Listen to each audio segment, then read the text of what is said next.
Aduh.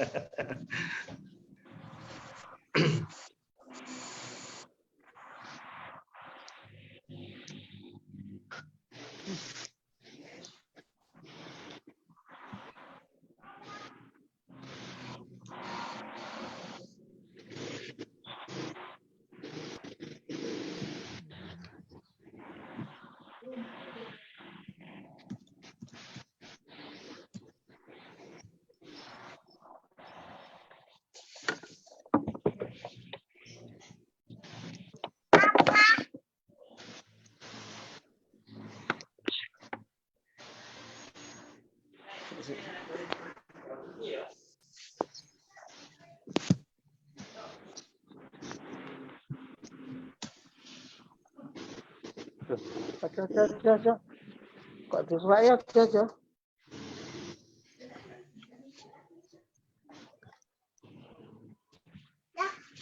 Disuai. Apa nih? Tulisannya kono.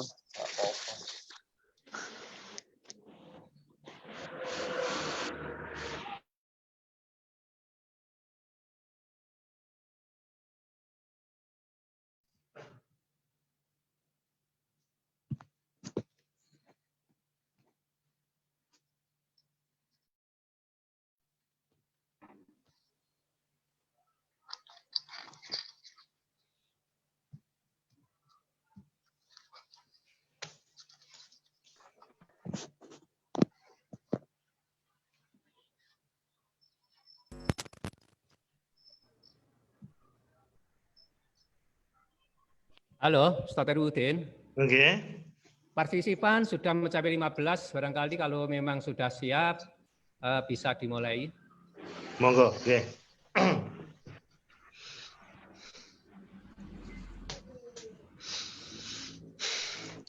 Kita mulai Pak Mirul ya. Iya, monggo. A'udzubillahi minasyaitonirrajim. Bismillahirrahmanirrahim. Assalamualaikum warahmatullahi wabarakatuh. Waalaikumsalam warahmatullahi wabarakatuh. Bismillah walhamdulillah wassalatu wassalamu ala rasulillahi wa ala alihi wa sahbihi wa mawalah wa ba'd. Ayyuhal musyahidun al-kiram, ittaqullah haqqa tuqatihi wa la tamutunna illa wa antum muslimun. Amma ba'd.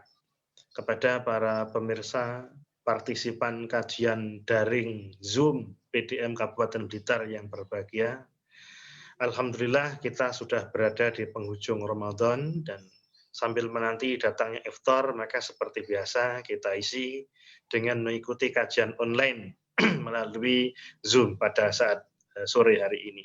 Semoga apa yang kita lakukan pada sore hari ini diiringi oleh hidayah Allah Subhanahu wa taala. Salawat serta salam senantiasa juga kita aturkan kepada qudwatan hasanatan kita Rasulullah Muhammad sallallahu alaihi wasallam beserta istri-istri beliau serta sanak keluarga beliau dan para sahabat beliau kesemuanya. Kesempatan kali ini sebetulnya jadwalnya adalah Bapak Ketua PDM Kabupaten Blitar, Pak Haji Hidayatur Rahman, akan tetapi pada kesempatan sore hari ini ada undangan yang mendesak di kantor Kabupaten Blitar. Ada insya Allah peringatan Nuzulul Quran yang harus dihadiri oleh para ketua ormas. Nah, sehingga beliau izin, sehingga kali ini yang akan mengampu adalah Pak Sigit, ya, Pak Haji Sigit Pastio. Sebelum dimulai kajian ini, maka saya sedikit umumkan bagi para partisipan semua, nanti malam ba'da tarawih insya Allah Pak Mirul ya, jam pinten? Jam 20 ya, jam 20 sampai jam 21 nanti malam, Bapak Ketua PDM akan melakukan dialog ekonomi keumatan ber-UKM. Nah, ini termasuk sesuatu yang baru karena Pak Ketua PDM kita akan berkolaborasi dengan kalau tidak salah Pak Wakil Ketua PCNU Kabupaten Blitar.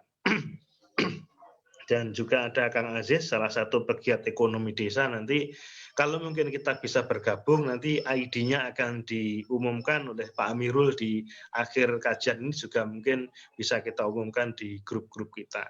Kalau mungkin kita bisa bergabung, alhamdulillah, untuk mempererat silaturahim kita, ukhuwah kita antara umat Islam, khususnya ukhuwah baina Nahdlatul Ulama wal Muhammadiyah. Semoga kita semua bisa mengisi kemerdekaan ini, terkhusus di dalam kondisi wabah COVID-19 ini, kita bisa eksis untuk segera terentas dari wabah ini semua dengan meningkatkan ukhuwah dan kerjasama kita kepada sesama kaum muslimin, khususnya di wilayah Blitar ini. Dan insya Allah ini momen pertama Pak Amirul ya, ada dialog antara NU dan Muhammadiyah.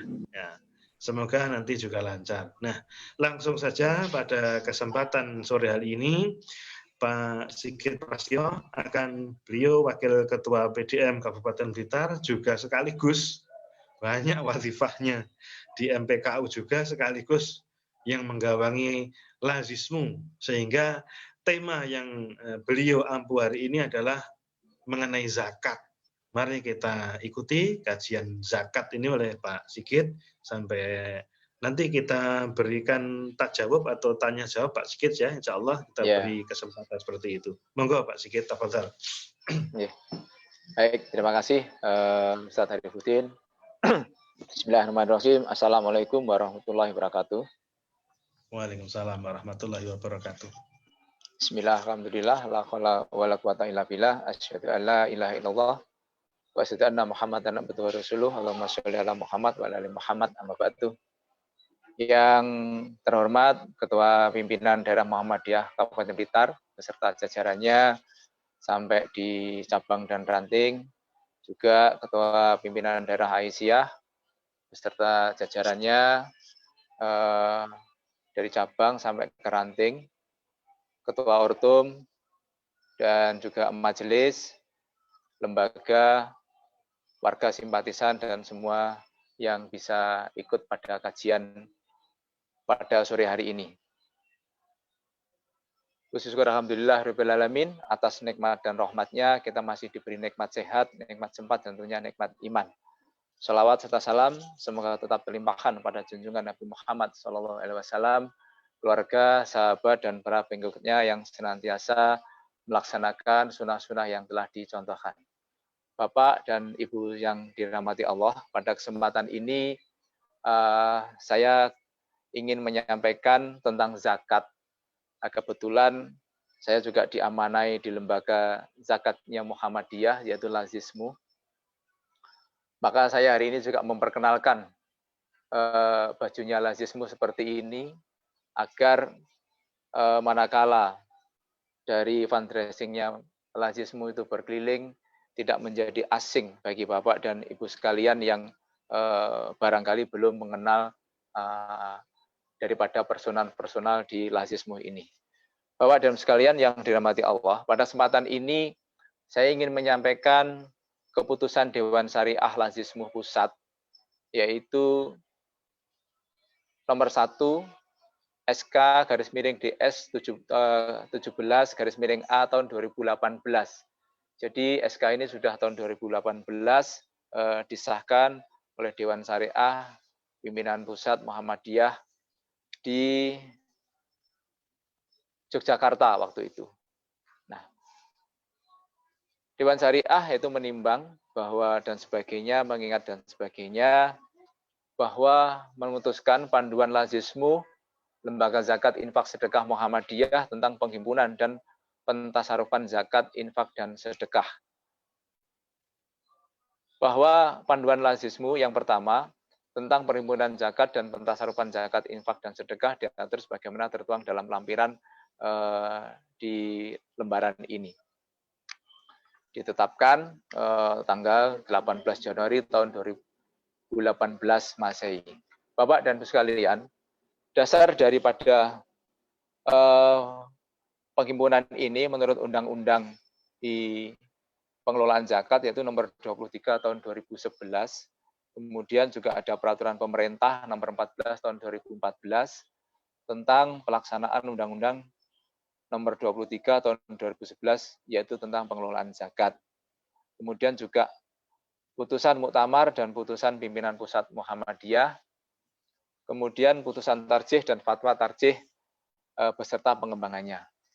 Bapak dan sekalian, Di sini ada tentang dasar pengembangan tafsir daripada harta yang wajib dizakati, yaitu tentang yang pertama hasil usaha yang baik. Dasarnya adalah di Al-Quran Al-Baqarah ayat 267. Hai orang-orang yang beriman, nafkahkanlah di jalan Allah sebagian dari hasil usahamu yang baik-baik dan sebagian dari apa yang kamu keluarkan dari bumi untuk kamu. Dan janganlah kamu memilih yang buruk-buruk, lalu kamu menafkahkan daripadanya, padahal kamu sendiri tidak mau mengambilnya, melainkan dengan memicingkan mata terhadapnya, dan ketahuilah bahwa Allah Maha Kaya lagi Maha Terpuji. Sehingga kita memang harus memberikan yang terbaik untuk zakat itu. Disampaikan seperti di dalam Al-Quran tadi penjelasannya. Kemudian yang kedua yaitu hasil pengelolaan sumber daya alam. Jadi sumber daya alam bisa perikanan, laut, dan sebagainya. Kemudian C, tabungan emas, perak, dan lain-lain. Dasarnya adalah di Al-Baqarah, Quran Surat 2, 219. Yang artinya mereka bertanya kepadamu tentang khamr dan judi, katakanlah pada keduanya terdapat dosa yang besar, beberapa manfaat bagi manusia. Tetapi dosa keduanya lebih besar dari manfaat mereka, dan mereka bertanya kepadamu, apa yang mereka nafkahkan, katakanlah yang lebih dari keperluan. Demikianlah Allah menerangkan ayat-ayatnya kepada kamu, supaya kamu berpikir. Jamaah rahimatullah.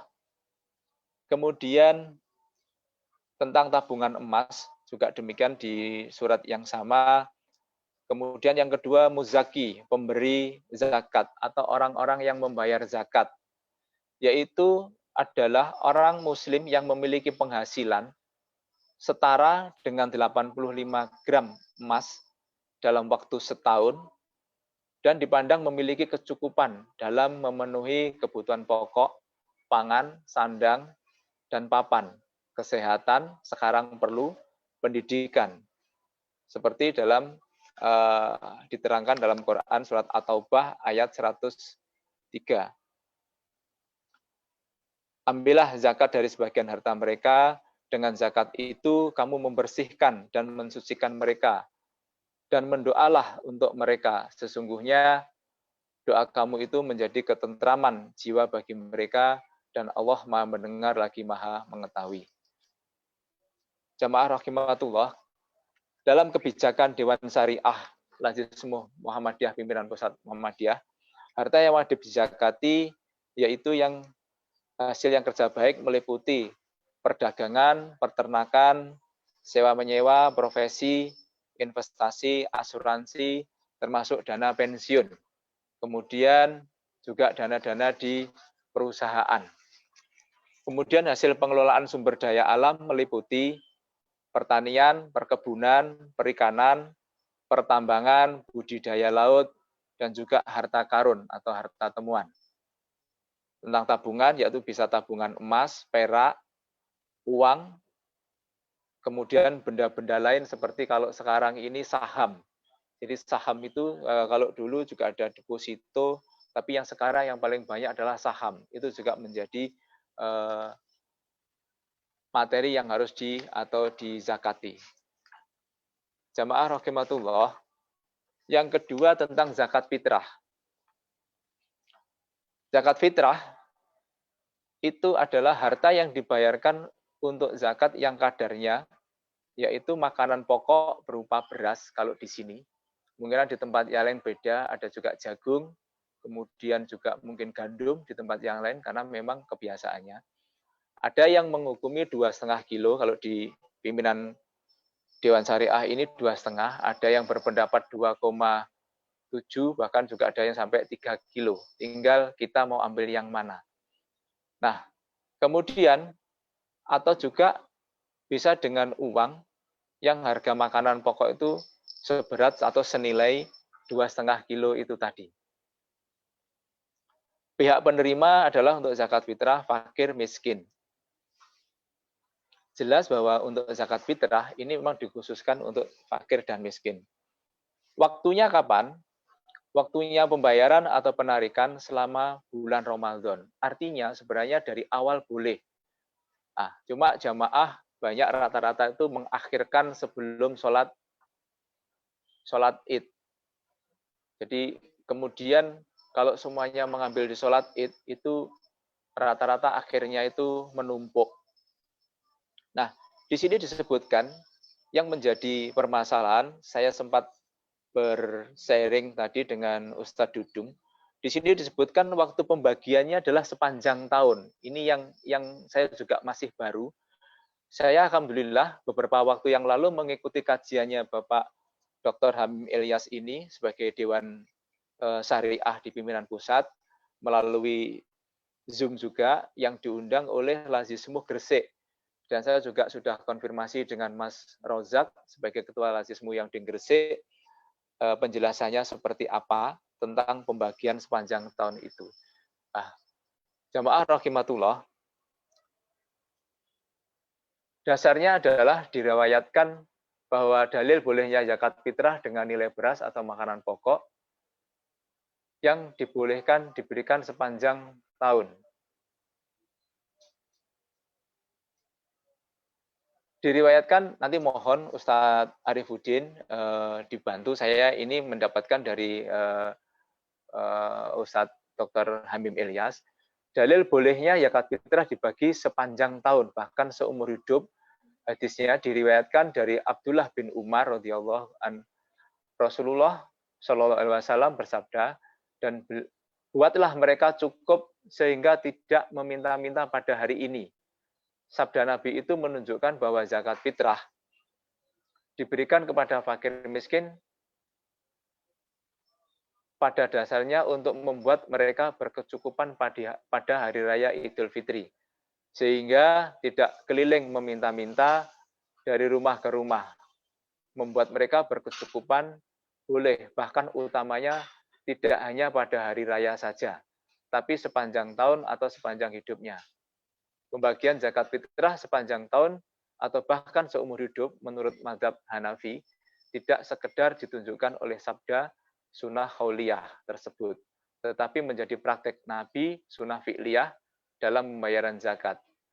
Dalam pandangan mereka, membayar zakat fitrah sebelum sholat Id bukan merupakan syarat sah, tapi hanya mustajab. Anjuran ini dimaksudkan untuk memastikan bahwa fakir miskin terpenuhi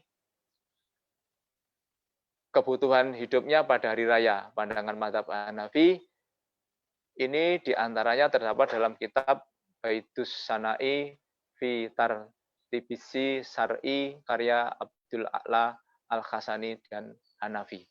Ini yang perlu kita bahas. Dan tadi saya sudah tanya-tanya kepada di pimpinan Lazismu yang ada di Gresik, bahwa beliau, teman-teman di sana sudah memulai untuk masjid-masjid mengumpulkan dana zakat fitrah ini ke masjid-masjid untuk ditasarufkan setelah Lebaran, artinya untuk sepanjang waktu. Memang ini baru dan saya juga baru 2 kali mendapatkan informasi ini, mudah-mudahan nanti bisa mencerahkan kepada kita. Saya sempat menanyakan kepada para takmir yang ada di masjid, para amil zakat fitrah, kalau saya tanya rata-rata berasnya itu hanya muter-muter saja. Kemudian ketakutan kalau sebelum sholat Id tidak habis, akhirnya didobel-dobel. Nah, apakah ini nanti bisa? Monggo, saya sebagai lembaga zakat, intinya menerima dan akan menyalurkan dari zakat-zakat Bapak Ibu semuanya. Bahkan harta yang dibagikan ini bisa dipakai untuk modal kerja atau modal usaha para fakir miskin. Jadi jelas bahwa ini khusus untuk fakir miskin. Biaya siswa pendidikan, biaya pengobatan, atau tunjangan bulanan. Sehingga mereka tidak miskin selamanya, sewaktu-waktu dibutuhkan bisa. Kemudian tentang penerima zakat atau mustahik, yaitu ada individu dan publik atau umum. Yang individu yaitu fakir, miskin, amil, mu'alaf, gharim, dan ibnu sabil. Sedang rikob dan sabilillah masuk kategori di dalam mustahqiq umum atau publik. Definisinya, definisi fakir yaitu orang yang tidak memiliki penghasilan atau orang yang tidak kecukupan atau melarat. Alokasinya adalah bisa pemberdayaan ekonomi terhadap para penyandang masalah ekonomi berat, santunan beasiswa pendidikan. Kriterianya adalah orang yang tidak terpenuhi kebutuhan hidup dasarnya. Kemudian yang kedua, kemiskinan yang multidimensi. Ketiga, penyandang disabilitas dan berkebutuhan khusus. Keempat, lansia yang tidak memiliki penghasilan. Kemudian yang kelima, kehilangan harta benda karena bencana. Yang keenam, bisa pendidikan dasar 9 tahun. Yang D, pemberdayaan dilakukan dengan mencakup 4 orientasi pemberdayaan, yaitu orientasi kesejahteraan, orientasi kemandirian, orientasi perubahan sosial, dan orientasi advokasi publik. Jamaah rahmatullah, kemudian yang berikutnya adalah miskin, yaitu orang yang memiliki pekerjaan atau usaha atau penghasilannya, tapi tidak mencukupi untuk kebutuhan dasar dirinya dan keluarganya yang dalam tanggungan. Yang ketiga, yaitu amil, pelaksana atau lembaga, pengelola zakat yang meliputi penghimpunan, pengadministrasian, pendayagunaan, dan pendistribusian kepada mustahik. Alokasinya bisa digunakan untuk gaji, honorarium, operasional kantor atau lembaga, administrasi. Pemberian jatah dengan memperhatikan prinsip amanah dan keadilan. Yang keempat yaitu mu'alaf. Pengertian mu'alaf yaitu pihak perorangan dan lembaga yang potensial dalam mendukung pengembangan spiritualitas dan orang-orang yang mengalami gangguan dan ancaman dalam pengembangan spiritualitas tersebut. Alokasinya pemberdayaan dalam pengembangan spiritualitas di kalangan masyarakat dan individu-individu.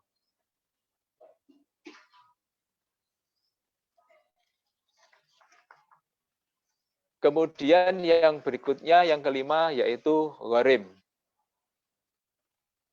Gharim pengertiannya adalah orang yang memiliki hutang untuk keperluan yang baik dan benar, namun tidak dapat melunasi pada tempo yang ditentukan sehingga mengalami gangguan dalam kehidupan baik pribadi dan keluarganya.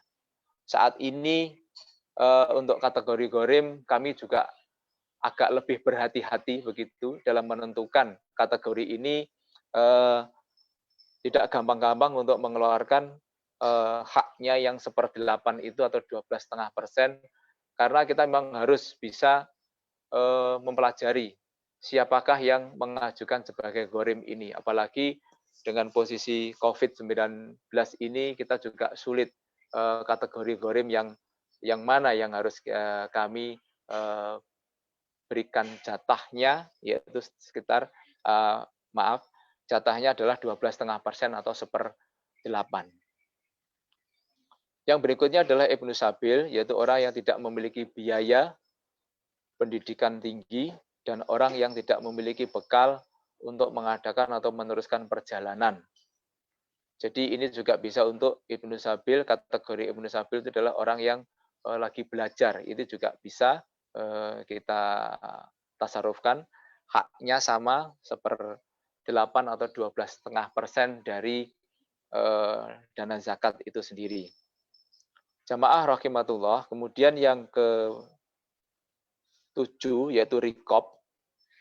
Pengertian rikob yaitu orang yang menjadi korban dari bencana sosial berupa bisa konflik sosial, penerapan sistem sosial yang menindas sehingga kemanusiaannya tidak diakui secara total atau tidak sah. Alokasinya adalah pemberdayaan terhadap korban. Kalau dulu ada perbudakan yang lama, yang modern ini mungkin ada rezim seperti yang ada di Rohingya, itu juga bisa masuk kategori ini. Artinya mereka tertindas oleh pemerintah yang rezim. ini bisa kita mendistribusikan. Dan insya Allah beberapa waktu yang lalu atas koordinator dari Lazismu wilayah dan pusat juga mengirimkan dana-dana kepada saudara kita yang ada di Rohingya. Sabilillah yang ke-8 yaitu jalan di wilayah publik untuk mewujudkan tujuan risalah Islam yang diwahyukan untuk mewujudkan hidup baik dengan indikator-indikator sejahtera, damai, dan bahagia. Jamaah rahimatullah, beberapa waktu yang lalu kami juga sempat meminta penjelasan tentang sabilillah ini. Yang sebelumnya barangkali saya juga terlalu sempit memandang sabilillah itu, kemudian dari Bapak Ketua PWM menjelaskan bahwa sabilillah ini adalah yang kalimatillah, yang memperjuangkan agama Allah. Artinya bisa untuk pembangunan masjid, kemudian juga yang lainnya atau apa saja yang berhubungan dengan kalimatillah, orang-orang yang memperjuangkan agama-agama Allah ini. Kita bisa umpamanya untuk memberikan kepada para dai, itu juga bisa, karena sama memperjuangkan agama Allah. Caranya banyak sekali. Jamaah, Bapak dan Ibu sekalian yang dirahmati Allah, dalam pengelolaan dana Siska ini, yaitu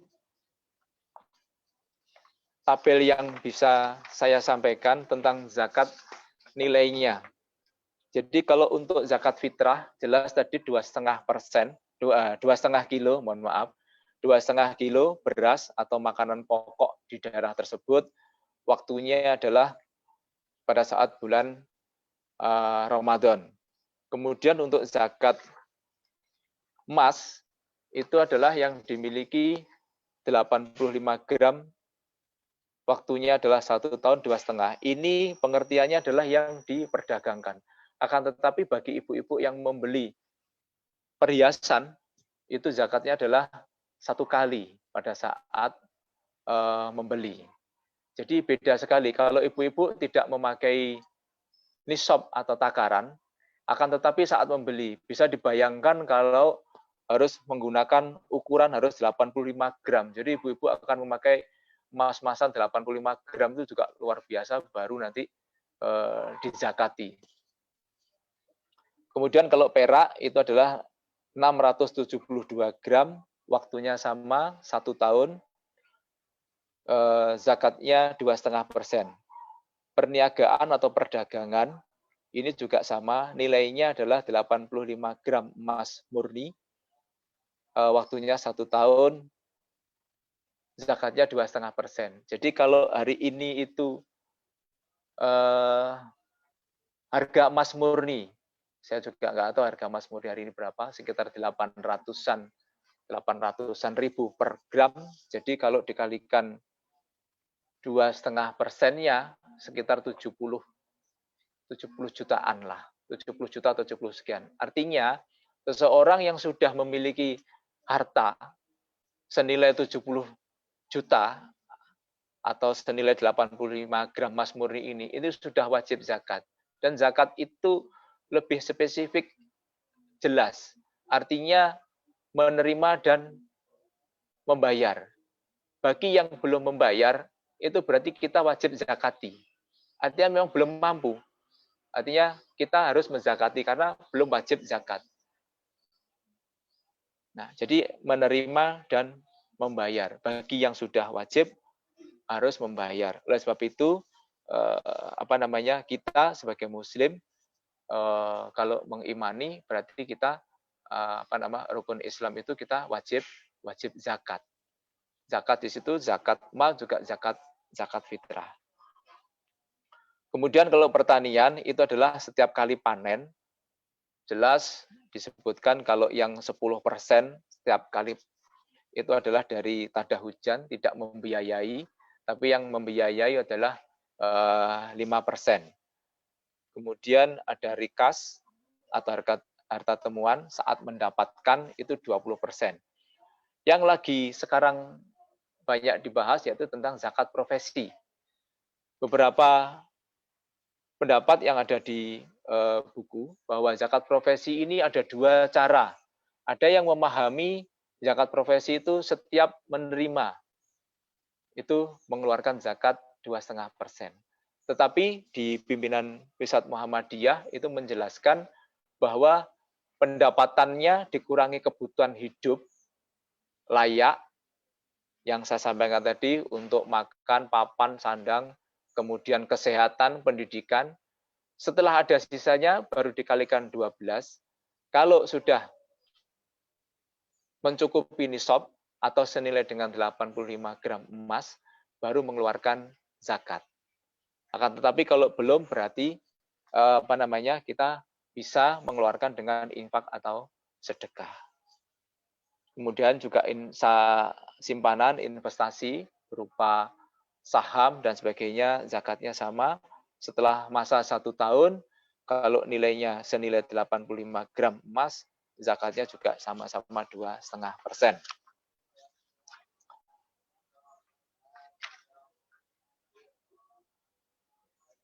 Jamaah yang dirahmati Allah, dalam pengelolaan zakat ini, seperti kami di Lazis, itu dalam pengelolaannya juga tidak murni saklek begitu ya, atau kaku, harus 12,5% dibagi 8 asnaf. Kami akan melihat mana hal-hal yang atau asnaf-asnaf ini yang sekarang dibutuhkan. Seperti saat ini banyak lebih mengarah kepada fakir dan miskin, kondisi saat ini. Pada suatu saat pasti akan berpindah dengan situasi yang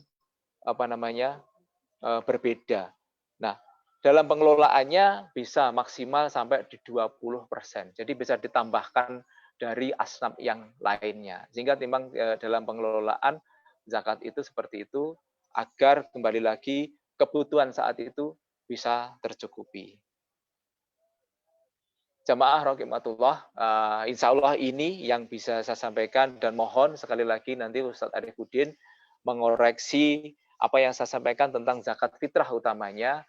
Memang kami memberanikan dengan Mas Rozak yang di Gresik juga sampaikan, nggak apa-apa disampaikan aja, nanti bagaimana tanggapan. Yang jelas ini apa yang saya sampaikan ini adalah keputusan dari Dewan Syariah Lazismu pimpinan Pusat Muhammadiyah yang ditandatangani oleh Bapak Dr. Hamim Ilyas. Insya Allah ini Ustadz Arifuddin mudah-mudahan apa yang saya sampaikan bisa mewakili. Kemudian saya juga menghimbau sekali lagi apa yang diharapkan oleh warga Muhammadiyah khususnya di Kabupaten Blitar dengan adanya Lazismu lembaga zakat ini bisa mendorong memasukkan dana-dana atau zakat-zakatnya, baik zakat mal maupun zakat fitrahnya melalui Lazis kita ini. Siapa lagi kalau bukan kita?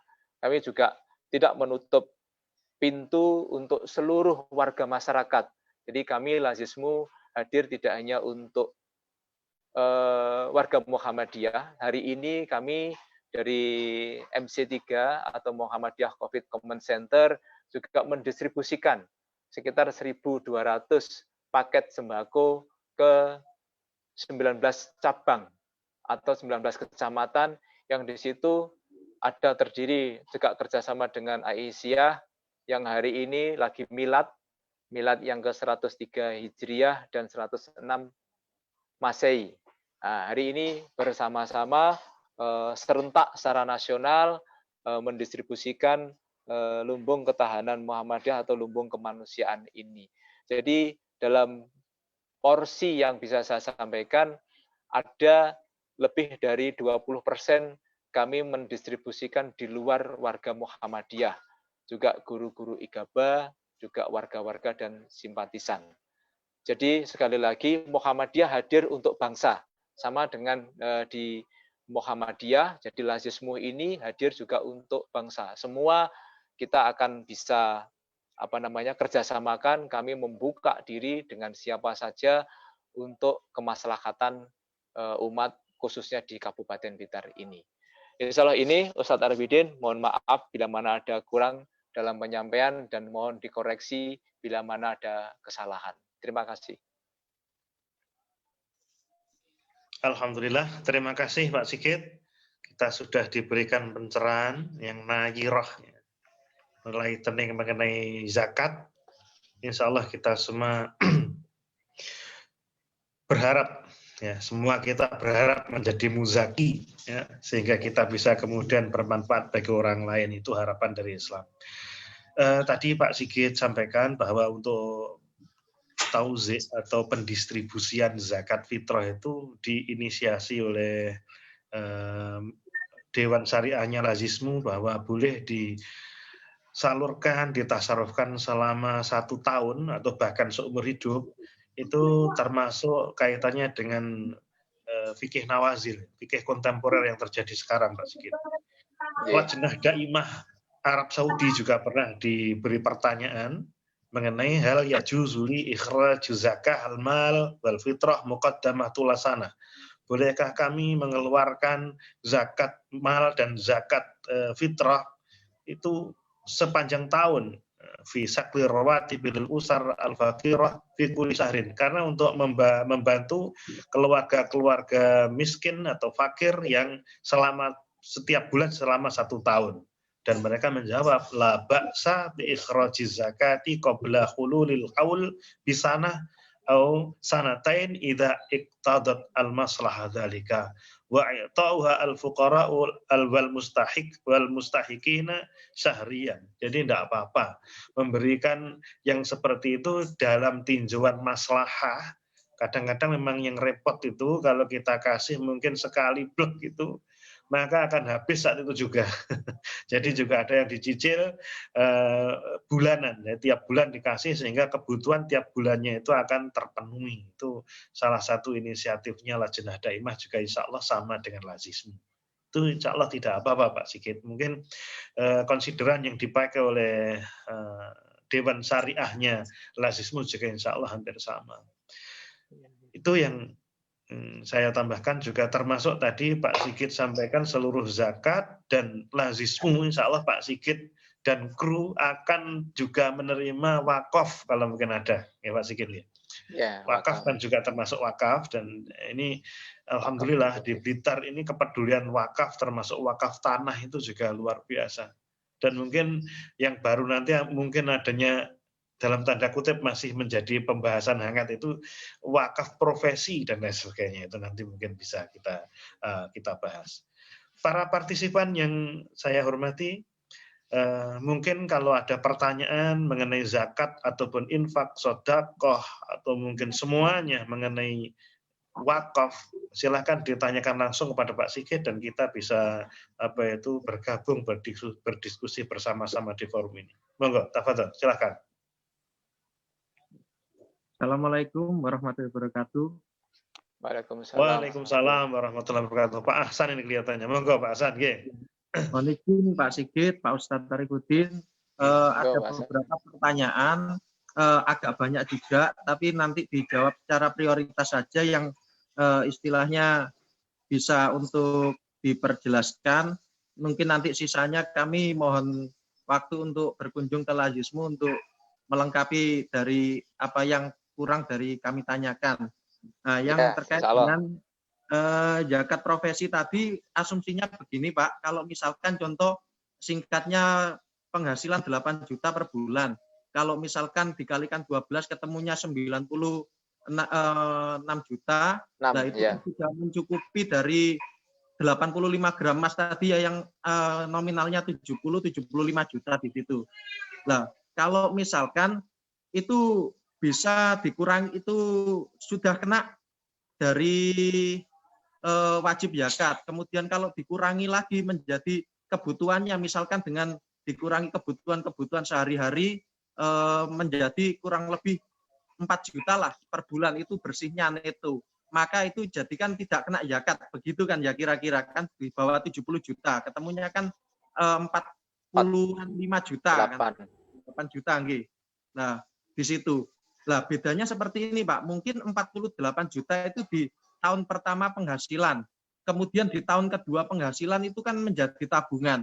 Nah, di tahun ketiga juga menjadi akumulasi tabungan 46 juta 48 juta mungkin dikalikan 3 tahun lah, itu kan sudah menjadi tabungan. Lah bagaimana kalau seperti itu, apa perhitungannya tetap dari zakat profesi yang cuma 48 juta itu tidak wajib, sedangkan tabungan kita itu melebihi dari wajib zakatnya yang 85 gram emas tersebut, Pak. Itu yang pertama. Terus yang kedua, terkait dengan harta simpanan selain dengan emas, keuangan tunai mungkin tabungan, lah terus kemudian yang tidak masuk kan seperti tanah, bangunan, kendaraan mungkin seperti itu. Tapi kalau misalkan kita aset yang siap untuk dijual itu bagaimana? Namun kan posisinya belum bisa dipastikan itu akan terjual atau tidak. Lah mungkin kan kemarin saya juga sempat berbincang dengan Pak Sis di tahun lalu itu seperti dengan pakan ayam, pakan ternak itu juga dihitung semua karena itu juga bernilai lah. Sedangkan kami juga mempunyai pertanyaan yang sama terkait dengan itu. Kita juga punya bahan-bahan baku yang mana itu nominalnya besar sekali, namun itu juga belum tentu kapan bisa menjadi uang atau tidak lah, itu dizakati di tahun ini atau di tahun berikutnya ketika sudah menjadi keuangan yang bisa berputar atau yang segar, mungkin begitu Pak. Ya sementara dua itu dulu Pak, nanti yang lain kami mohon izin mau mampir ke sana. Demikian Pak. Baik, terima kasih. Langsung Pak Arifin ya. Monggo langsung Pak Sigit nggih. Nggih. Terima kasih Pak Aksan. Dari beberapa pertanyaan mungkin saya jawab yang kedua. Yang pertama, memang ada dua pendapat. Jadi kalau memang harus ada yang berpendapat langsung dikalikan, berarti terus zakat. Ada itu yang lebih hati-hati, istilahnya lebih berhati-hati. Tapi kalau yang pendapat kedua, ya harus dikurangi dulu dengan kebutuhan pokok hidupnya. Sandang, pangan, papan, kemudian juga kesehatan, pendidikan. Nah, kalau nanti pendidikannya terbengkelai, kan juga menjadi miskin nanti jadinya. Miskin ilmu artinya. Nah, jadi itu dua pendapat itu. Makanya yang pertama itu kalau langsung itu adalah yang berhati-hati. Ya, makanya dua pendapat ini semuanya sama-sama bagusnya. Kemudian tentang harta simpanan, tanah, bangunan, kendaraan dan sebagainya tadi. Jadi gini, pendapat yang pernah saya dapatkan bahwa kalau kita membeli tanah ini berarti kan sudah pernah dizakati. Artinya kan waktu itu sudah pernah kaya.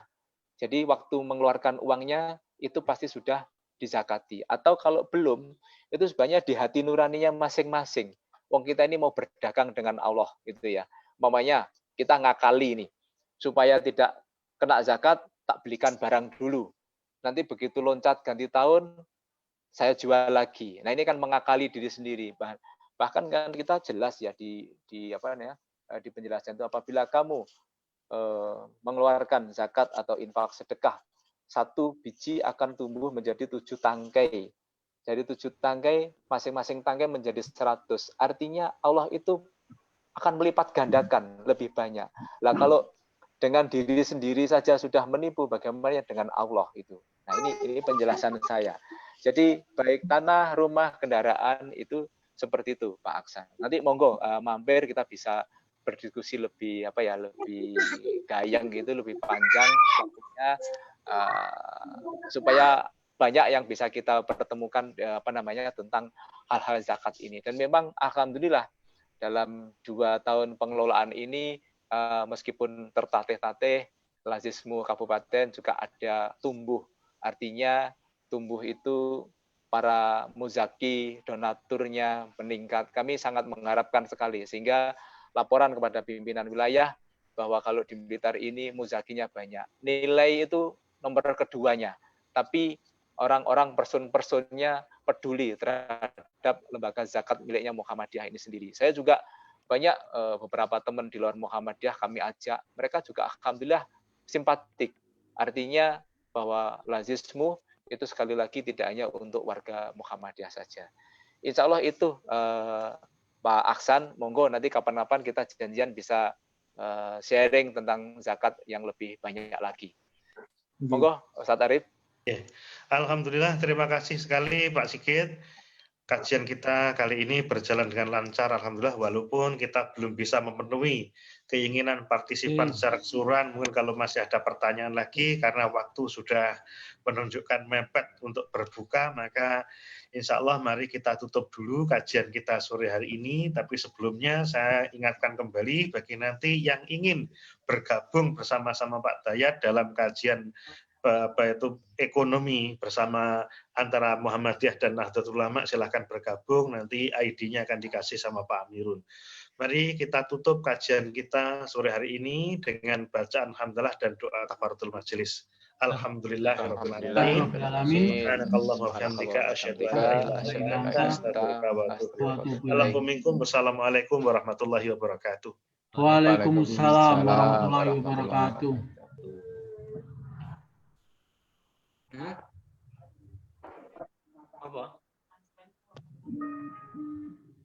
Bagi partisipan yang nanti mau ngikutin Zoom-nya tetap yang dipakai Zoom PDM Kabupaten Blitar yang sudah kita pakai ini juga. Jadi nanti kita relay melalui Zoom PDM Kabupaten Blitar. Matur nuwun. Matur suwun.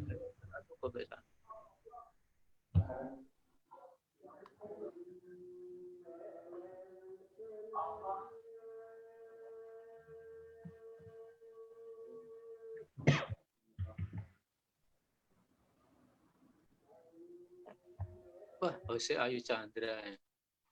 Apa ini?